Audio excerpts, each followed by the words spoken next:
The smell of baby powder and cold coffee has become the scent of my entire existence. I used to wear cologne. I used to iron my shirts the night before, laying them over the back of the chair with something like pride, like a man who had his life arranged in careful, deliberate order. Now the chair holds a diaper bag, a half-eaten rice cracker, and a small sock. Just one. Always just one. And I can't remember the last time I found its match. My name is Gerald Harper. I am 29 years old. I live in apartment 4B of the Maywood Residences, a mid-rise building with a buzzing elevator and a lobby that smells faintly of pine cleaning solution. I have a degree in urban planning that I use approximately 40% of a job I work remotely, 3 days a week, and a son named Eli who is 3 years and 4 months old and who is, without question, the best and most terrifying thing that has ever happened to me. Eli was not planned. His mother, I suppose that's the diplomatic word, was a woman I dated for 7 months. A woman named Carla who was brilliant and restless and ultimately decided that she did not want the life that had quietly assembled itself around her. She left when Eli was 11 weeks old. She left a note.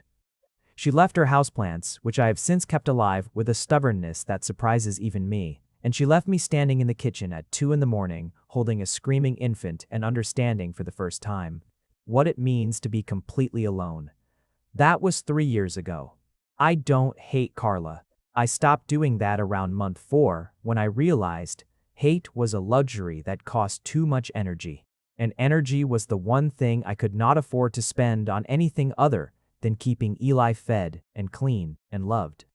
I understand her maybe in the way you understand a storm, not with sympathy exactly, but with a kind of resigned recognition that some forces simply move the way they move, and there is no point in standing in front of them asking why.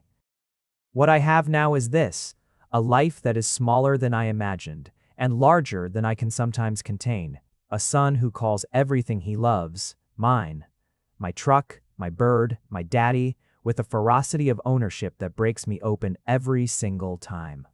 A routine so finely calibrated that a late nap can detonate the entire evening.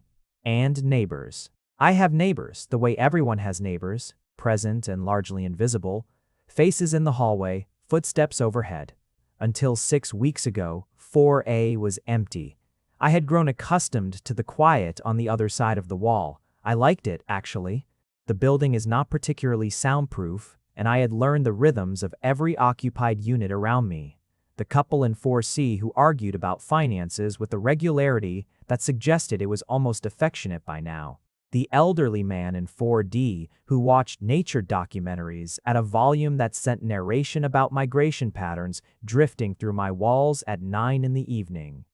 But 4A was silent, and silence, when you are raising a child alone, feels like a small mercy. Then, on a cold and rain-damp Wednesday, Eli's playdate had just ended. The apartment smelled of crackers and apple juice, and I was on my knees cleaning a yogurt catastrophe off the baseboards. I heard it. The sound of a door, a key in a lock, heavy footsteps, and then, after a pause, a single, low voice. Not words I could make out, just a voice, deep and unhurried, like someone talking to themselves the way people do when they are settling into a new space, naming the rooms, measuring the quiet. I didn't think much of it that night. I didn't think much of it the next morning either, when I was standing in the hallway with Eli balanced on my hip and a bag of trash in my other hand, and the door to 4A opened. And then I looked up. I'm not a man who loses his footing easily. 3 years of solo parenting has trained a steadiness into me, a reflex for composure, because children sense panic, and panic is contagious. I have learned to hold my face still when things are breaking around me. I have learned to breathe through situations that would have knocked the younger version of me sideways. But the man who stepped out of apartment 4A, I lost my footing. Just for a second. Just enough. He was tall. Not in a way that seemed accidental, but in a way that seemed deliberate, structured, like height was something he had decided on. Dark hair that had the look of being recently disorganized, like he'd run a hand through it 5 minutes ago. He was wearing a gray pullover and dark pants, and he was carrying a half-assembled shelf under one arm as though it weighed nothing, which probably, for him, it didn't.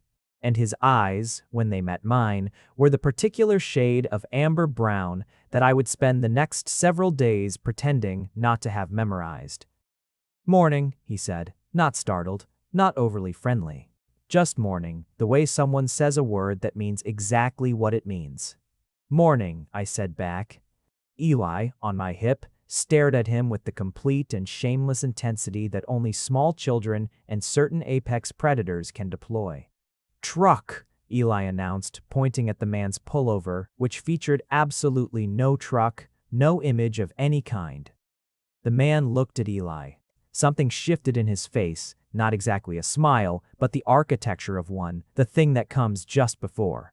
"No truck," he said, perfectly seriously. Eli considered this. "Okay," he said, apparently satisfied, and that was our introduction. Trash bag in hand, yogurt on my sleeve, my son diplomatically correcting a stranger about trucks. I said something like, "Welcome to the building," and moved toward the trash chute, and the man moved back into his apartment. And I stood in the stairwell for a moment afterward with my heart doing something it hadn't done in a very long time. I told myself it was the cold air.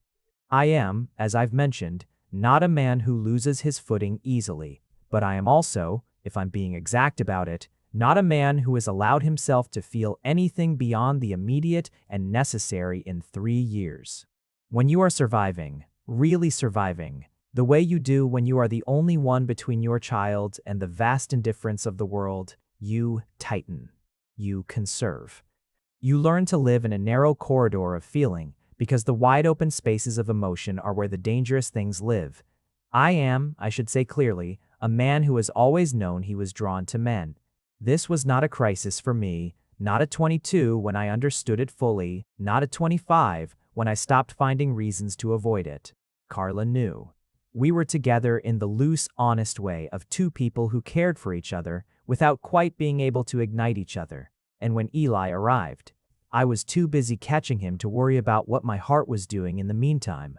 But now, standing in the stairwell with the trash bag and the cold air, my heart, apparently, had not forgotten how to want things. His name, I learned eventually, was Percy Webster. I learned it the way you learn things in apartment buildings. Incrementally, accidentally, through the thin membranes of walls and doors and shared hallways. I heard his name in a phone call that drifted under my kitchen window from the courtyard. Percy. An old name. A name with weight. A name that sounded like someone who had been named by people who believed in choosing carefully. The weeks that followed had a strange quality to them, a before and after texture that I could not entirely account for. My days were still my days. They were constructed from the same materials they always had been. Eli's morning demands, which escalated from water to specific cup to specific water to specific cup held in a specific way with a patience. Testing speed that I both admired and dreaded. My remote work sessions jammed between nap time and pickup grocery runs, timed like military operations. Nothing had changed in the practical architecture of my life, but there was Percy next door. And my awareness of that fact was a persistent low hum in the background of everything. I learned his schedule without meaning to. He was an early riser. I heard movement through the wall around 5:30 most mornings, which is obscenely early and which I cataloged with a reluctant respect. He was quiet, genuinely quiet, considerate in the specific way of someone who has lived in close quarters before and understands the basic social contract of shared walls. Sometimes music drifted through, not loud, never loud, but present. Something with a heavy low end, occasionally something that surprised me with its softness. We crossed paths in the hallway 4 or 5 times in the first 2 weeks. Each time was brief, unremarkable by any external measure. He'd hold the elevator, I'd nod. He'd glance at Eli with that same, almost smile. Once he helped me maneuver the stroller through the lobby door when my hands were full, doing it without comment, without the performance of helpfulness, just doing it. I thought about that a lot. The absence of performance in it. The morning that changed things, or began to, because these things are never a single moment. They are a series of almost unnoticed steps. Was a Thursday at just past 7, and Eli had a fever. Not a dangerous fever. I know dangerous fevers have learned their specific pitch. The way a sick child sounds different from a tired child sounds different from a frightened child. This was the ordinary, miserable variety, the kind that makes a small person's eyes go glassy and puts a whine into every breath and means the day ahead is going to be long. I had a work call at 8:30 that I absolutely could not miss. A project deadline, a client call, the kind of thing that could not be rescheduled without significant consequence. I had spent 15 minutes on the phone trying to reach my neighbor 2 floors down, a kind woman named Dora who watched Eli occasionally, before realizing she was out of the city visiting family. I was standing in the hallway outside my door. Eli inside, temporarily subdued by cartoons and a cool cloth, running through options with the focused desperation of someone doing arithmetic in a burning building. When the door to 4A opened, Percy came out in running gear. He stopped when he saw me. I must have looked like what I was, a man doing arithmetic in a burning building. "Everything okay?" Not the polite rhetorical version, the actual version. I said, "Eli's sick, I have a work call, I can't move, I'm just trying to figure something out." He was quiet for a moment. Then, "I work from home on Thursdays, I can sit with him if you need." I stared at him. "He knows me," Percy added, roughly, "I'm the truck guy."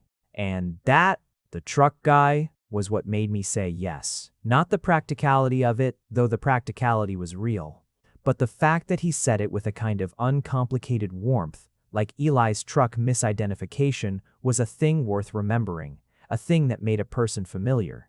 "Just for an hour," I said, 90 minutes at most." "Sure." I set Percy up in the living room with Eli, who regarded his new companion with the glassy-eyed gravity of a feverish child, solemn, slightly suspicious, ultimately accepting. I briefed Percy on the essentials: water, cartoons, no jumping, with the focused speed of someone who had prepared for exactly this kind of rapid handoff even though he had not. Then I went into my bedroom, closed the door, and sat in front of my laptop with my heart hammering in a way I told myself was just anxiety about the call. The call lasted an hour and 20 minutes. When I came out, Eli was asleep on the couch covered with his blanket, and Percy was sitting on the floor beside him with his back against the couch and a book open in his lap. One of Eli's books, actually a thick board book about construction vehicles. And he was reading it with an expression of genuine attention. He looked up when I appeared, gestured at Eli. "Went down about 20 minutes ago. He talked about dump trucks for 40 minutes first, just so you know." Very detailed opinions. "He has strong feelings about heavy machinery," I said. I noticed. I stood there in my living room doorway and felt something I had not felt in 3 years. Something that lived in the chest and radiated outward, and I identified it reluctantly and precisely as the desire to stay in this particular moment and not move. "Thank you," I said. "Seriously, you didn't have to." Percy closed the construction vehicle book. "I know," he said simply, and then he unfolded himself from the floor, all that unhurried height, and handed me the book and went back to his apartment. And I stood holding a board book about dump trucks and feeling like the floor had shifted 2 inches to the left. Here is what I have learned about proximity. It is the most honest force in the world.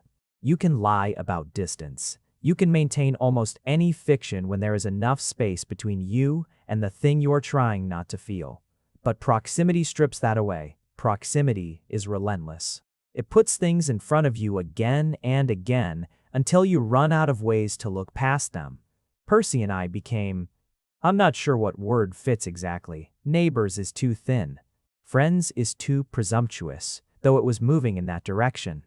What we were, specifically, was people who occupied the same hallway and increasingly the same orbit, in the small, unremarkable ways that people do when circumstance leans them toward each other. He helped with the stroller once more. I left a container of soup outside his door when I heard, through the wall, 3 days of a bad cough. He said thank you in the hallway the next morning, holding the empty container, and something in the way he looked at me when he said it. A directness, a plainness, no social scaffolding around it, made the back of my neck warm. Eli adored him without reservation, which is its own kind of complication. Children are less capable of pretending than adults, which means their affections are harder to rationalize. My son began referring to Percy as the Percy next door, with the proprietorial tenderness he reserved for things he had decided were his. The Percy next door. Like a landmark? Like furniture. I tried not to find this significant. I tried not to find a lot of things significant. The evening in late autumn, the air outside had turned sharp and the light was leaving earlier, the way it does, like it's apologizing. Percy knocked on my door at around 7. Eli was already down. I'd had a hard day. The particular brand of hard that has no single cause, that is just the accumulative weight of doing everything alone expressing itself at once. And I had been sitting at the kitchen table with tea going cold in front of me and nothing in my head but a dull, eroding fatigue. I opened the door. Percy was holding a bottle of wine and looking uncertain in a way I hadn't seen on him before. Uncertainty lived on him differently than on other people. It didn't make him smaller, it just made him more visible somehow, more present. I was going to just keep this to myself, he said. But my instincts are apparently terrible, so. What's the occasion? I asked. I just got offered a contract I've been trying to get for 2 years, he said. And I have no one to. I didn't want to call anyone. I just wanted. He stopped, looked at the bottle. This is strange, I'm sorry. It's not strange, I said, and stepped back from the door. He came in. We sat at my kitchen table. The same table where I'd been sitting with the cold tea and the accumulated weight. And I found 2 mismatched wine glasses, and Percy opened the bottle, and we sat across from each other in the kitchen light, and it was. I realized the first time another adult had sat across from me at this table in something like a year. That landed in me somewhere deep. The simple, specific fact of it. We talked. I don't know for how long. He told me about the contract, about his work. He was an independent structural engineer, which explained the shelf under the arm ease, the physical confidence, the way he moved through spaces as if he had already assessed their load-bearing capacity. He told me about moving to this city from the northern coast, about a relationship that had ended 2 years ago in the way he described it with a kind of measured evenness that suggested it was a closed thing. Genuinely closed, not just presented that way. I told him about Eli. More than I usually tell people. Not the summary version, the curated shorthand, single dad, 3 years old, doing fine, but the actual version. The 11 weeks. The note. The first year, which I have never adequately described to anyone because the first year is not something that has an adequate description. Percy listened the way he did most things, without interruption, without the performed sympathy that people offer when they don't know what else to do. Just listening. Present. When I finished, he was quiet for a moment, and then he said, "You did that alone." "Yes." "The whole time." "Yes." Quit pause here. If you want to watch our videos early with 0 ads or get access to exclusive videos, our Patreon has you covered, link in the description. Alright, back to where things get interesting. He looked at me across the table in the kitchen light, and I could not read the whole of what was in his face. There was something there that was not pity. I know, pity, have been the recipient of it and have learned to recognize it before it finishes forming, and not simply admiration either. It was something more specific, something that felt, uncomfortably and precisely, like being seen. "How are you now?" he asked. "Not about Eli, about me." I opened my mouth to say fine, which is what I always say, and found that the word would not come. There was a stoppage in my throat, a sudden and inconvenient honesty rising. I looked at the wine in my glass. I said, "I'm okay. I'm better than I was. Sometimes I still don't know who I am outside of being his father." Percy nodded slowly. "That makes sense." "Does it?" "Yes," he said. "You poured everything into one thing for 3 years. The shape of you shifted. That's not a problem, that's just physics. Things deform under sustained pressure. That's not damage, it's evidence. Evidence." I turned the word over in my head. Evidence of what you held. Evidence of what you carried. I didn't say anything for a moment. Then, For an engineer, that was remarkably poetic. His mouth curved, not a full smile. He was not, I'd learned, a man of full smiles given easily, but a curve, a real one, a thing with warmth in it. Don't tell anyone. I have a reputation for being extremely literal. We finished the wine. He left around 10, saying he had an early call. At the door, he paused, turned back. "Thank you," he said, "for letting me in." I wasn't entirely sure he meant the apartment. There is a word people use sometimes for men like Percy. I've heard it in various contexts, used with varying degrees of intent, alpha. Used, usually, as shorthand for a specific constellation of qualities, physical presence, contained authority, the way a room tends to reorganize around a person without the person having to do anything. I've always had complicated feelings about the word, because it implies a hierarchy, a dominance framework, and that kind of framing makes me impatient. But I understand now what people are reaching for. Not dominance, not a rigid rank structure. Something simpler, a person who takes up exactly the space they're supposed to take up. A person who does not apologize for their presence or inflate it. A person who is, simply and consistently, there. That is what Percy Webster was. The quality wasn't about being large or loud or commanding. It was about a specific, grounded solidity, an absence of the anxious fluctuations that most people live inside. I found it disorienting. I found it deeply, inconveniently attractive. I want to be honest about what those weeks were like from the inside, because I think honesty is the only way this story makes sense. I was not pining. I was not daydreaming with my chin in my hands staring out windows. I was doing what I always did. Laundry, lunch packing, work pickup, bath time, bedtime, repeat. But underneath all of that was a current. A persistent, low-frequency something that I kept redirecting because I did not know what else to do with it. I have a child. I have responsibilities so specific and daily and total that there is barely room inside my life for myself, let alone for the complicated architecture of feeling something for someone who lives next door and shares a wall and is becoming slowly and unmistakably someone I cannot picture the building without. There is also this: I am not sure I know how to be wanted. That is a strange and vulnerable thing to say, and I am aware of it. But 3 years of being entirely focused outward, of giving rather than receiving, of being needed but not, in the romantic, particular sense, desired, has produced a kind of forgetfulness in me, a fading of certain skills. I had begun to think of myself as essentially neutral in that register, useful, competent, a good father, but not a person someone would choose. I kept this carefully contained. I was good at that. The thing about children is that they do not maintain careful containers. They live in the open. They say the things that adults have wrapped in 4 layers of social decorum and buried under 14 reasonable excuses. It was a Saturday morning in early winter, the kind of morning where the light is thin and silver and everything feels slightly suspended. And I had made pancakes because pancakes are Eli's preferred weekend ritual, and the ritual must be honored. Percy had knocked to return a package that had been delivered to him by mistake. This had happened twice now. The delivery person apparently unable to distinguish between 4A and 4B. A fact I had examined for possible metaphorical significance and then firmly set aside. I had opened the door. Percy had handed me the package. I had, because it seemed rude not to, said, "Do you want a pancake?" He'd paused. "Yes, actually." So Percy Webster was sitting at my kitchen table on a Saturday morning, which was a development I was handling with perfectly calibrated calm.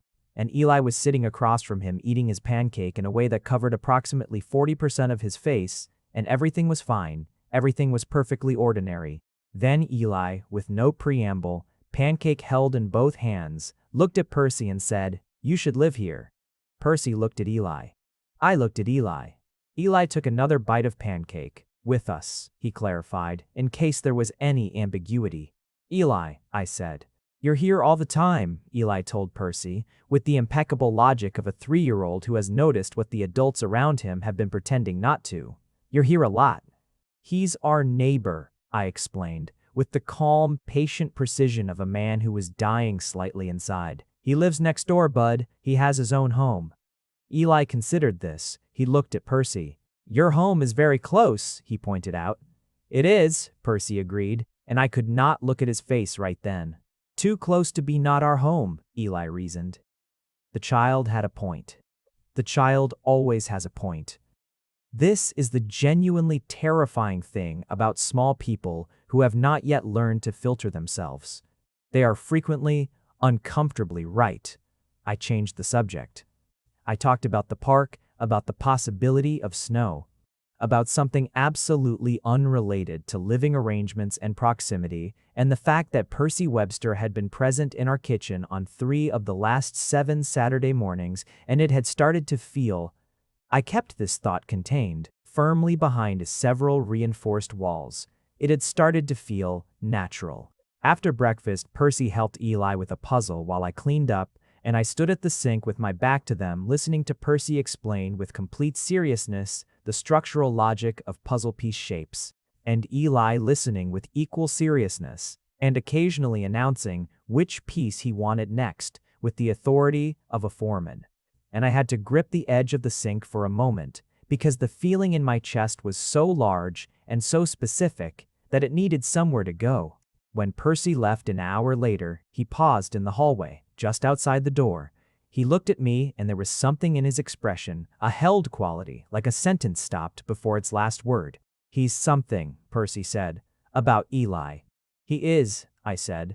You both are, Percy said. And then, before I could do anything with that, before I could construct any reasonable response, he went back to 4A.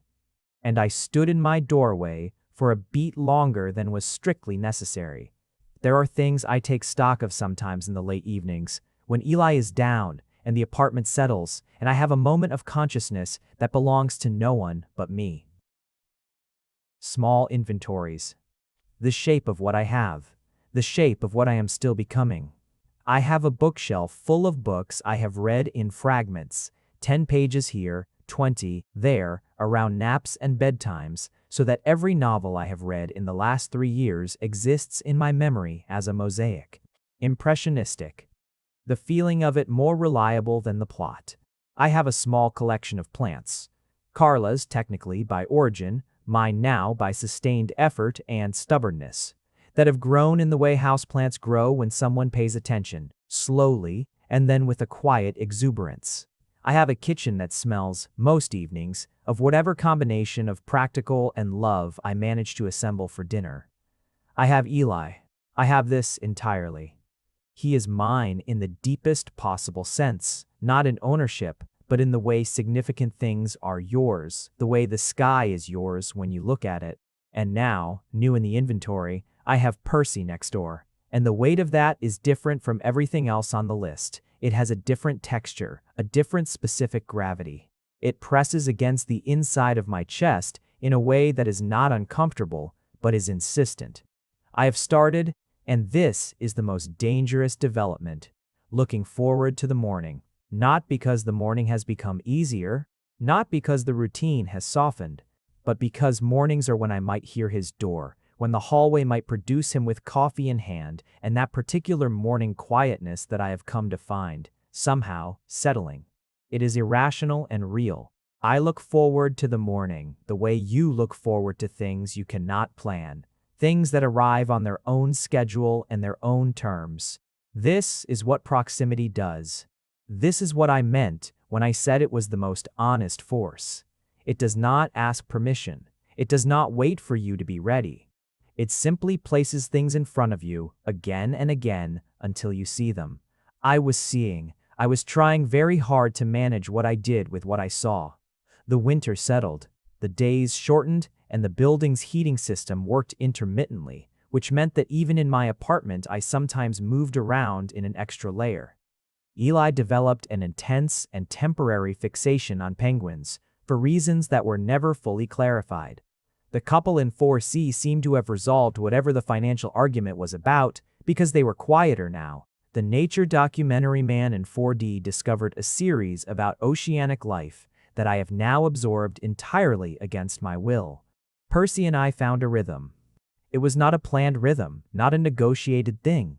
It assembled itself from repeated small acts the way habits do, incrementally and then all at once. Coffee sometimes, when our mornings aligned. The occasional evening, on the nights when Eli was down early, and I had that particular kind of quiet that is not peaceful but simply vacant. Shared hallway minutes that stretched into conversations. His ease, my increasingly effortful attempts to remain in mine. There is a point in certain feelings when they stop being possible to rationalize, when they press too hard against the rationalizations and the rationalizations give way. I had been applying a sustained pressure of logic to everything I felt about Percy. It's just proximity. It's just loneliness. It's just the way anyone would feel if a person like that was suddenly and regularly present in the small world of their days. And the logic was losing. It was losing specifically in the moments when he looked at me, not when he talked to me, not in the practical exchanges of daily proximity, but when he looked at me, in that direct, unhurried way of his, like looking was something he was doing with intention, like he had decided to see me and was following through on it. I am not used to being seen, I've said that, but I am especially not used to being seen by someone whose gaze does things to the inside of my chest. Someone whose presence I have started to notice in the way you notice a change in air pressure before weather. One night, a Wednesday, the building quiet, Eli deep in the dreamless sleep of the well-exhausted. I heard music through the wall, low, unhurried. The same heavy low quality I'd noted in the beginning, but this time with something softer underneath it, something that had a melancholy in it. I was sitting on the couch with a book I hadn't read a word of in 20 minutes, and I listened to the music through the wall, and I thought, he's right there. 12 inches of drywall and insulation. 12 inches. I thought about the way he'd said you both are, standing in the hallway. I thought about the way he'd listened to me talk about the first year. I thought about proximity and what it does to the careful distances a person maintains around themselves. I did not knock on the wall. I am not the kind of person who knocks on walls. But I sat there and felt the music and felt the 12 inches, and I understood that I had arrived somewhere quietly and without a marked destination, somewhere I had not been in 3 years. Somewhere I had not been entirely sure I would ever reach again. I was in love with my neighbor. There it was. Not a pleasant discovery exactly, not a comfortable one. The timing was terrible. The logistics were impractical. The entire situation was arranged to produce maximum awkwardness if this went wrong. And I had a 3-year-old who had already drafted Percy into a conceptual household that existed only in his small, generous imagination. But love doesn't ask about timing. Love doesn't consult the logistics. Love is the most inconvenient thing in the world, and it arrives on its own schedule and sits down at your table and hands you a wine glass and asks, "How are you?" And I mean you. Not the performance of you, not the curated version, you. I sat with it. The way you have to sit with something big, not trying to fix it, not strategizing around it, just letting it be what it was. I should tell you about the Saturday it almost fell apart before it had even started, because that is part of the truth of it. 3 weeks into the deep winter, Percy received a visitor. I saw them from the hallway. I was coming up from the lobby with Eli, his small hand in mine. His penguin backpack, a recent acquisition of deep personal importance, on his back, and the door to 4A was open and there was a man in the doorway, taller than average, easy in his body, the way people are when they have always been certain of their attractiveness. He and Percy were talking in the low register of people who have a shared history, the cadence of it familiar and exclusive. Percy saw me. He gave a small acknowledgement, not quite a wave, not quite a nod, something in between. The other man didn't see me. I moved past. I got Eli inside. I put Eli's backpack away. I made him his afternoon snack. I sat at the table and looked out the window at the winter-pale sky and examined what I was feeling with the scrupulous honesty that solitude produces in you over time. I was jealous.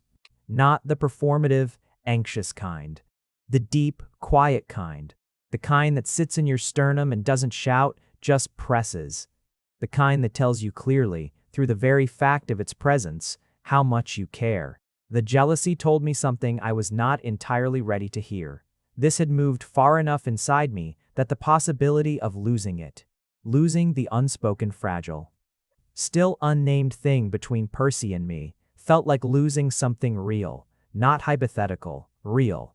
I did not have a right to that feeling. We were neighbors. We were something approaching friends. Nothing had been said. Nothing had been defined. I had absolutely no claim on Percy Webster's life or time or visitors, and the feeling in my sternum knew all of this and maintained its pressure anyway. That evening was long. Eli went to bed and I cleaned the kitchen with more thoroughness than was strictly necessary, and I did not hear music through the wall, and I was very carefully not thinking about that. The next morning, Percy knocked. Just a knock. No wine, no returned package. Just him, in the hallway, looking at me with that directness. "You okay?" he asked. "Fine," I said, and felt the familiar emptiness of that word. "You seemed—" "Yesterday," he started, and then stopped. "I was just tired," I said. Percy looked at me. The looking with intention look. I met it for a second and then glanced away, which was not something I usually did. "That was my brother," Percy said. "Yesterday, Felix. He was in town for a day and a half." I had no idea why he was telling me this, except that I had every idea why he was telling me this. I looked back at him. He was watching me with a steadiness that should have been uncomfortable and was instead something else entirely, the kind of steadiness that holds rather than constrains. "Okay," I said. My voice was too quiet. "Okay," Percy said, and something passed between us in that word that was not the word at all. He went back to 4A. I closed my door. I stood in my hallway with my back against the wood and my eyes on the ceiling, and I breathed slowly, and let the feeling in my sternum settle into something that was not quite hope, but was the shape of it.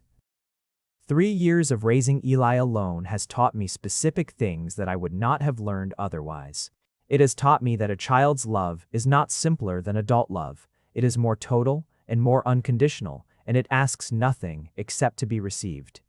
It has taught me that the body can function on 4 hours of sleep for longer than anyone should, and that the smell of a sleeping child's hair is a specific variety of peace that has no equivalent. It has taught me about patience.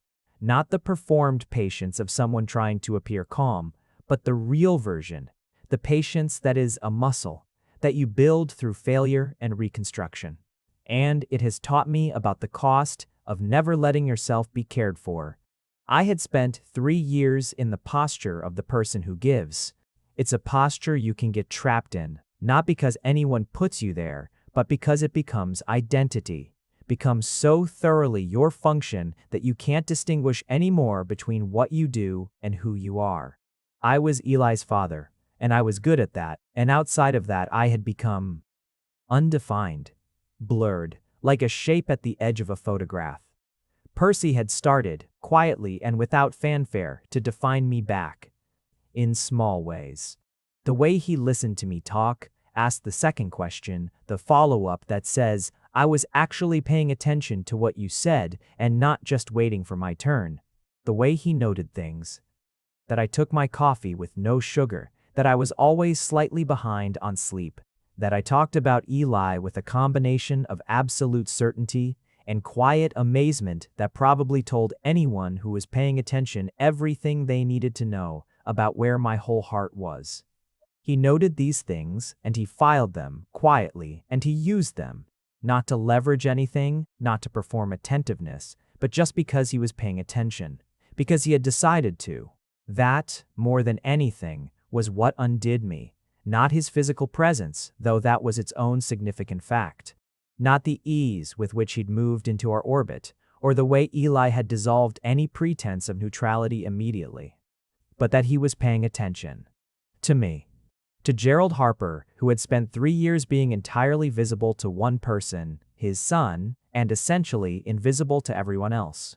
I wanted very much, and found myself terrified to want to be chosen, not needed, not useful, not the only option. Chosen. It was a Thursday in February. I know it was Thursday because Eli's playgroup meets on Thursday mornings, and he comes home pleasantly exhausted in the particular way that means the afternoon will be mine. If mine means hunched over my laptop, but still. Eli was sleeping.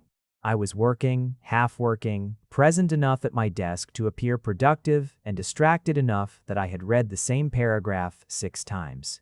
A knock. I opened the door.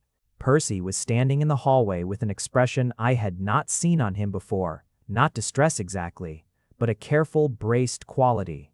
Like a man who has been deciding something for a long time and has just finished deciding.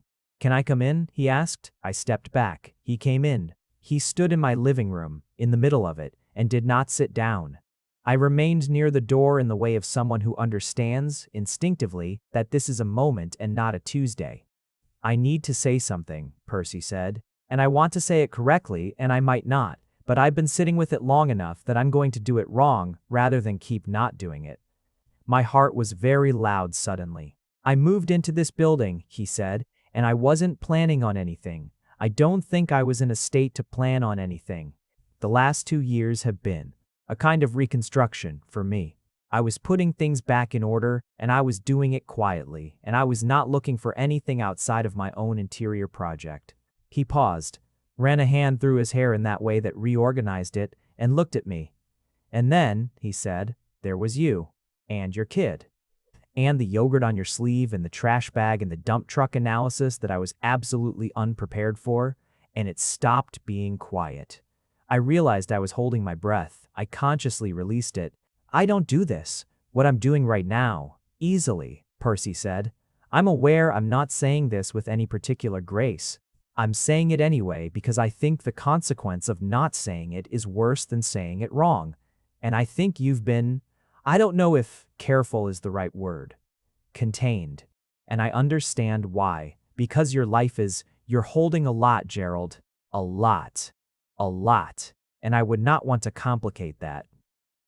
He stopped. "But I want to be in it," he said. "If you'd let me, not just next door, in it." The apartment was very quiet, Eli breathing in his room. The distant narration of nature documentary from 4D, faintly. My own heartbeat, which had reorganized itself into something faster and more present than its usual tempo.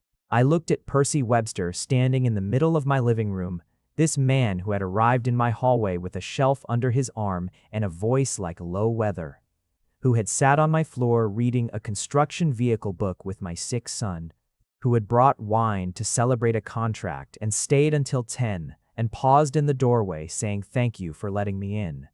This man who had been paying attention carefully and consistently this whole time. "I'm terrified," I told him. That was the truth, and I gave it to him plainly because he deserved plainness. Not of you. I haven't let myself have anything for 3 years. I don't know if I remember how. "You don't have to remember how," Percy said. "I'm not asking you to arrive somewhere fully formed. I'm just asking if I can be here, in the actual sense." "You're already here," I said. My voice had done something strange, dropped a register. "I know," he said. "I'm asking if that's what you want." The question sat in the air between us with a weight and a specificity that I had not been asked to hold in 3 years. Someone asking not what I needed, not what I was managing, not how Eli was, but what I wanted, for myself, just for myself. "Yes," I said. The word was small and entire at the same time. Percy crossed the space between us, 3 steps, 4, and when he stopped in front of me, he was close, not yet touching, just close. His amber-brown eyes at the level where I had to look up slightly to meet them, and he raised one hand and put it with a care that I felt in every centimeter against the side of my face. I closed my eyes, just for a second, just to feel it, the warmth of it, the specific gravity of being touched by someone who wanted to touch you, someone who had chosen to. When I opened them, he was looking at me with the patience of a man who has decided he is not going anywhere. "Hi," I said, which was not exactly eloquent. The thing that lived at the corners of his mouth, the architecture of a smile, finally arrived in full. It was, in the understated way of everything Percy Webster did, devastating. "Hi," he said back. What happened next was not a dramatic overture. Percy Webster was not a man of dramatic overtures. What happened was, instead, gradual and real and unglamorous in the best possible way, which is to say, it was like life. We had dinner, not that evening. That evening we sat on my couch and talked for 2 hours with the careful, charged energy of people who have finally named something and are adjusting to the name. And Eli slept through the whole thing, which I chose to interpret as a form of cosmic approval. But dinner came, a few days later, in Percy's apartment, which I saw in full for the first time. It was spare and organized, and there were 2 plants on the windowsill that had clearly been tended carefully, and an engineering manual on the coffee table next to a novel, and a record player that explained the music through the wall. And seeing his space, the physical evidence of his private life, felt like a specific intimacy. He cooked.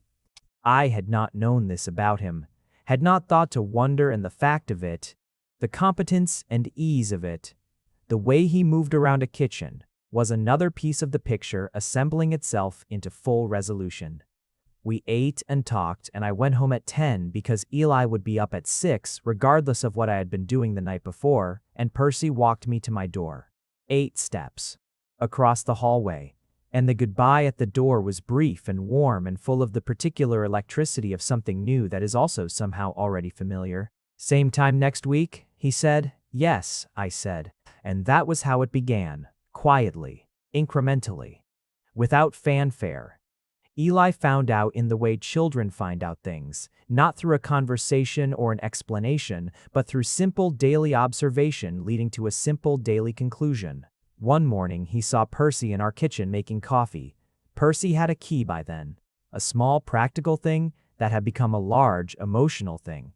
And Eli looked at this scene for approximately 4 seconds and then went to get his toy dump truck and presented it to Percy with solemnity and significance. "This is mine," Eli said.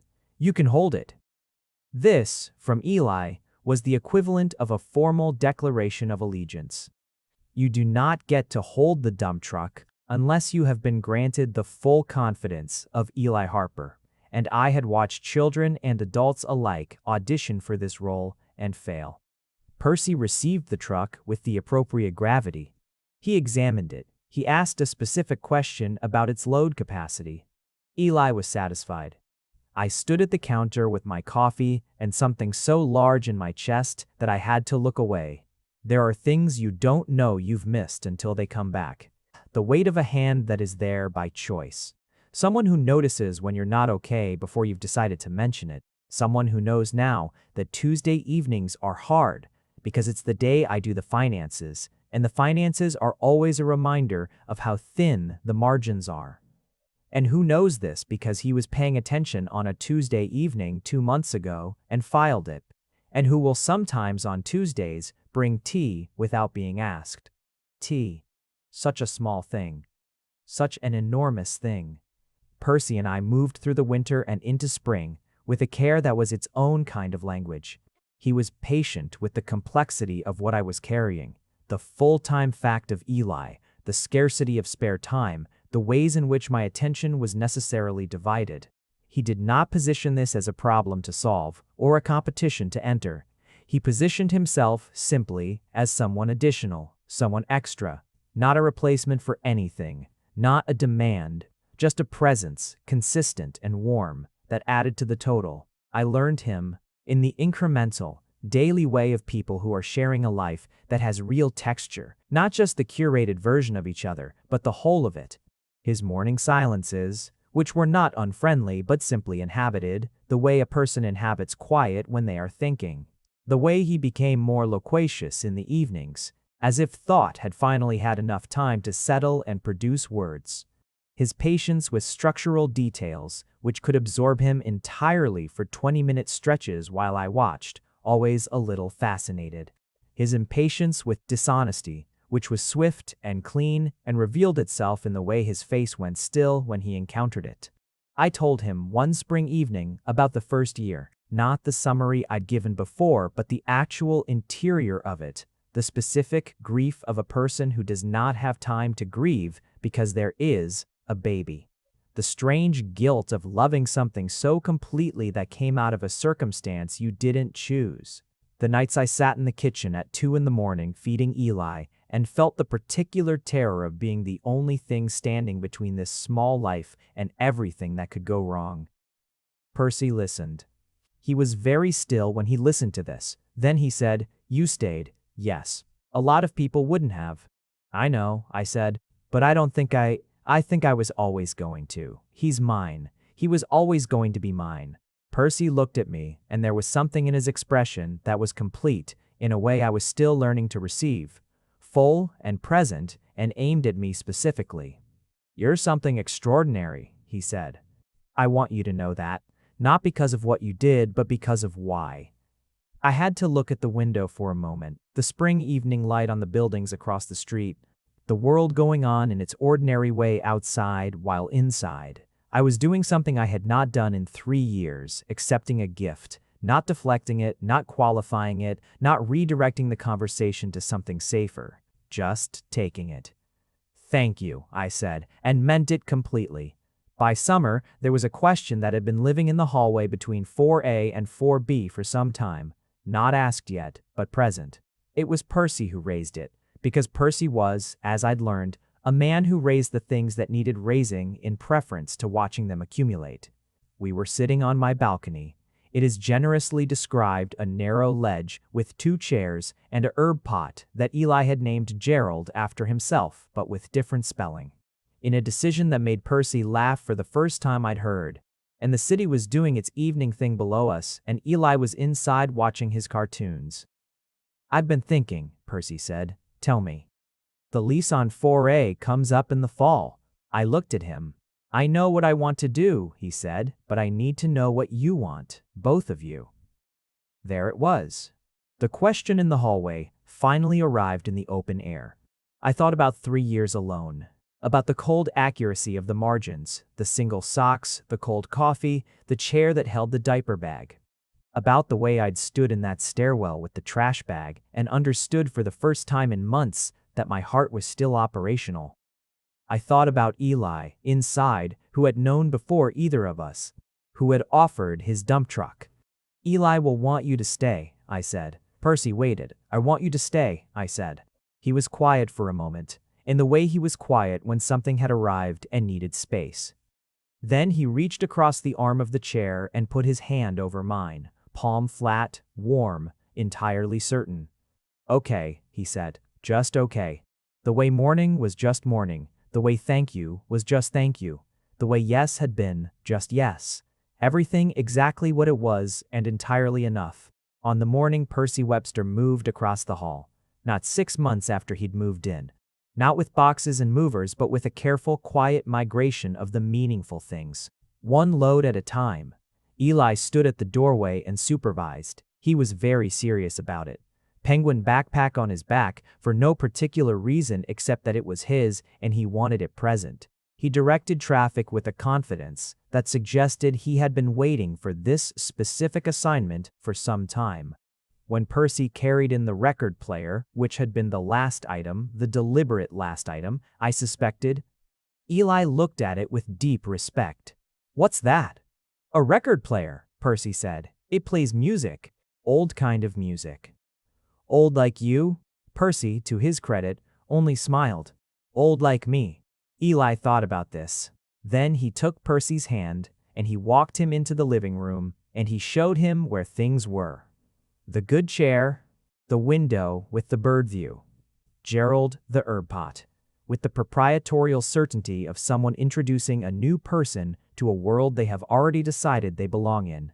I stood in the doorway and watched my son lead this man through our home, and I felt the full accumulated weight of 3 years and what it had cost and what it had built.